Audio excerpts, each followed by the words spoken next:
તો રાજકોટના વિવાદિત ડોક્ટર શ્યામ રાજાણીના કેસમાં પોલીસ તપાસ તેજ થઈ રહી છે।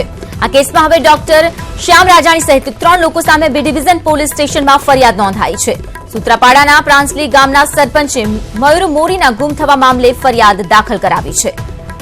રાજકોટમાં જે ઘટના બની છે ઉલ્લેખનીય છે કે તબીબ શ્યામ રાજાણીનો જે વિડીયો સામે આવ્યો હતો, યુવક મયુરને માર મારતો આ વિડીયો અને ત્યારબાદ એક ખુલાસાઓ પણ સામે આવ્યા છે, ત્યારે પોલીસે વધુ તપાસ હાથ ધરી છે।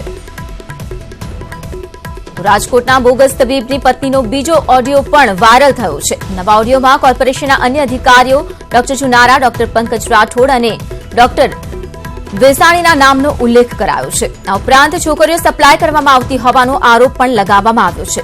વધુમાં બોગસ તબીબની પત્નીએ કહ્યું છે કે છોકરીઓના બદલામાં ગેરકાયદે હોસ્પિટલ ચલાવવા દેવામાં આવે છે। એ વસ્તુ પૂરી પ્રૂફ સાથે ખ્યાલ આવી છે કે કેરેક્ટર લેસ છે। ધેટ મીન્સ કે કોર્પોરેશનમાં ડોક્ટર ચુનારા, ડોક્ટર વિશાણી, ડોક્ટર રાઠોડ, બરાબર, આજે હેડ કહી શકાય, આ બધા લોકોને પંકજ રાઠોડ, બરાબર, આજે કહી શકાય એ બધાને છોકરીઓ અને ડ્રિંક્સ એ સપ્લાય કરે છે અને ખુદ પોતાની હોસ્પિટલે આ જ ધંધો ચાલે છે। કેમ કે પેશન્ટ તો કોઈ દિવસ અમારી હોસ્પિટલે મેં જોયા નથી। આવે તો રેર કેસમાં કોઈ ઉઠતા રાતના આવ્યા હોય ઇમરજન્સી પેશન્ટ, તો કેમ કે એ એરિયામાં લગભગ બધાને ખબર છે કે દીકરીનો ડોક્ટર છે।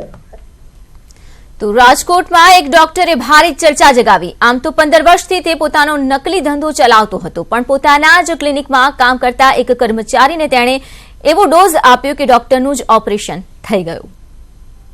તો મને કહેતો નથી મમ્મી આવી છે, એને ફોન લાગે, ફોન આવે છે ને, આજ 22 દિવસથી એનો કોઈ પતો નથી, ની પાછળ એની મમ્મી એક જ મેં બાકી તું મને માર લાગો, ચાલે છે ને માર નાખો, મેં પણ કીધું નથી માર નાખો।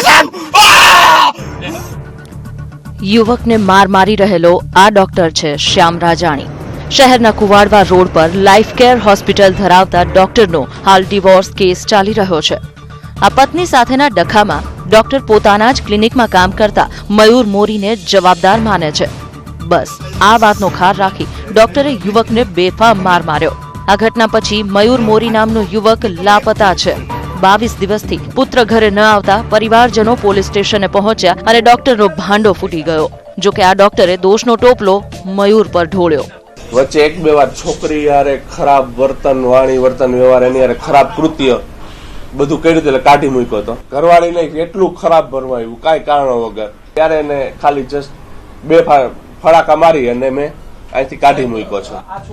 ડોક્ટર ભલે પોતાનો બચાવ કરી રહ્યા હોય, પરંતુ મયુરને માર માર્યાનો વિડીયો વાયરલ થતા તેનો મિત્ર સંજય મીડિયા સામે આવ્યો।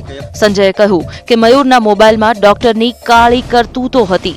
આ પહેલા પણ ડોક્ટરે મયુરના 3 મોબાઈલ પડાવી લીધા હતા। પોતાના ડિવોર્સ માટે શ્યામ મયુરને જવાબદાર ગણતો હતો અને બળજબરીથી આ વાત સ્વીકારવાનું પણ તે કહેતો હતો। ડોક્ટરનો ડિવોર્સ થઈ ગયો ને એમાં મયુરનું કે તે મારી વાઈફને કીધેલ છે કે આ બધી પ્રૂફ તે આપેલ છે, તો મયુર કે મેં કોઈ પ્રૂફ નથી આપેલ, એમાંથી આ ખોટું નામ મયુર માથે લગાડ્યું। તબીબનો ભાંડો તો ફૂટી ગયો, પણ એક માતાની આંખો છેલ્લા 22 દિવસથી પુત્રની રાહ જોઈ રહી છે। પોતાનો પુત્ર ક્યાં છે અને કઈ હાલતમાં છે તે ન જાણતી માતાની હાલત દયનીય બની છે। અંકિત પોપટ, ન્યૂઝ 18 ગુજરાતી, રાજકોટ।